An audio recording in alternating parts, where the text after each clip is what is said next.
the closer we get to Venom the Last Dance, aka Venom 3.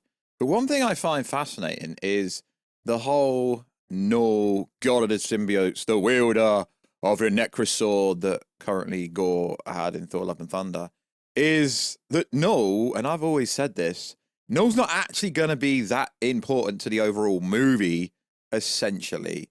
It's more of a side kind of part that happens in the movie.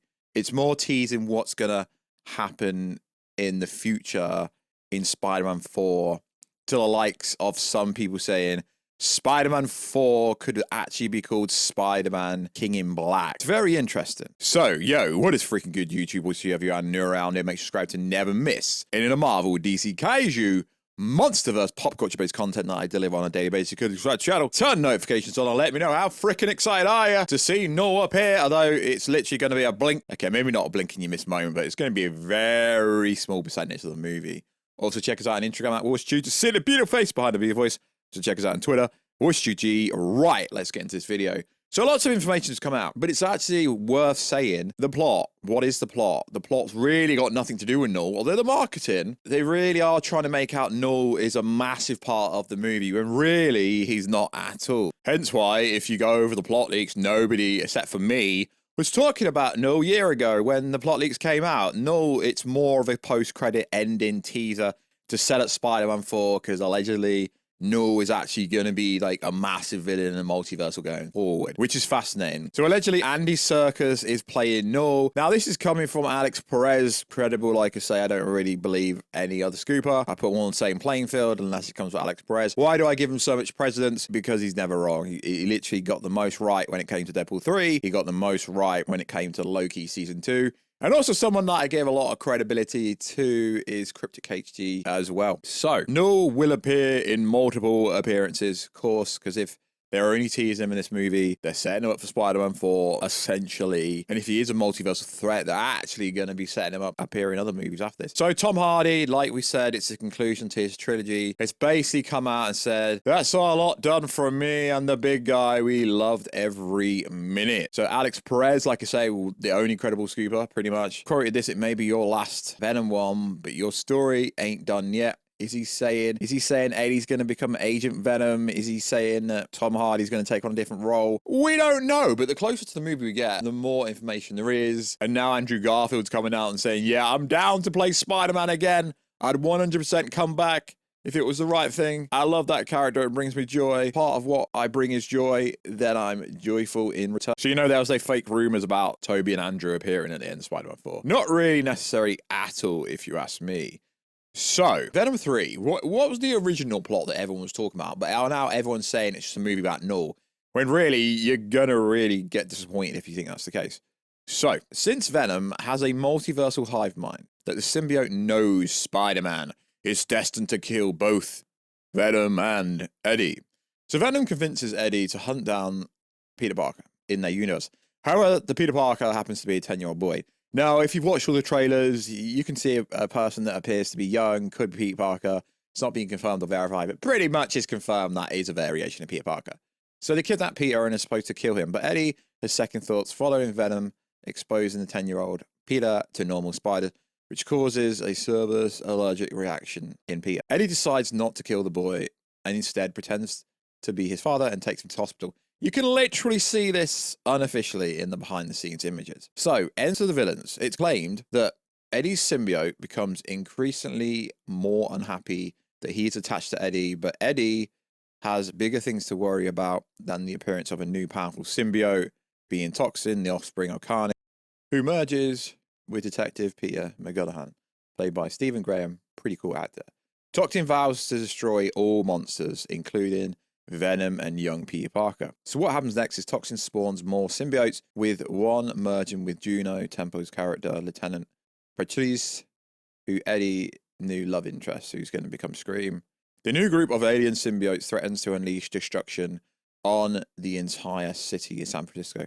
It's worth saying this information came out before the trailer. Enter the jury. Next, the jury is introduced in the movie, which is a group of villain humans led by Chiwetel, who wants to kill all symbiotes, as his eldest son was killed previously by Carnage in a prison escape. So far, none of this is actually massively far-fetched. So that's somewhat the reminiscent of what the actual plot is going to be. And now, threatened on all fronts, Eddie must protect the young Spider-Man alive as he faces off against both a deadly new group of spawned alien and a vigilante group who wants to eradicate him as he attempts to keep his own life from falling apart and prevent ultimate carnage from befalling the people of San Francisco. So that's basically a rundown of one of the most recent plot leaks when it comes to the villains and what's actually gonna happen. So you could say, yes, Peter Parker appears in some capacity, but this whole Knull storyline, it's nowhere to be seen. It's almost like it was added randomly. No one was talking about it. Then, yeah, obviously some people on Twitter have started talking about it recently, but up before that trailer, before the trailer dropped, the only people talking about, you know, hinting at it was Alex Perez and Cryptic HD.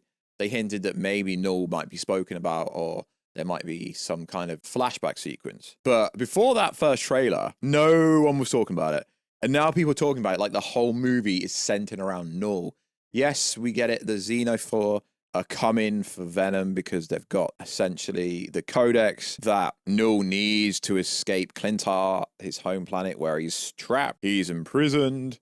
But realistically, that still doesn't mean he's going to play a massive part. So it is cool that literally every day I open my Twitter DMs and every day I open my Instagram DMs, I'm getting sent stuff. But realistically, Knull is not really that important to the movie. It's more of a setup. I almost feel like they're misleading you. Or if they're not misleading you, then no one knows anything about this movie because the marketing is like, oh, it's from my home planet. I've got something they need. But the whole movie is really not centered around Knull. Knull is literally just being teased. He's going to have less than 5 minutes on the screen.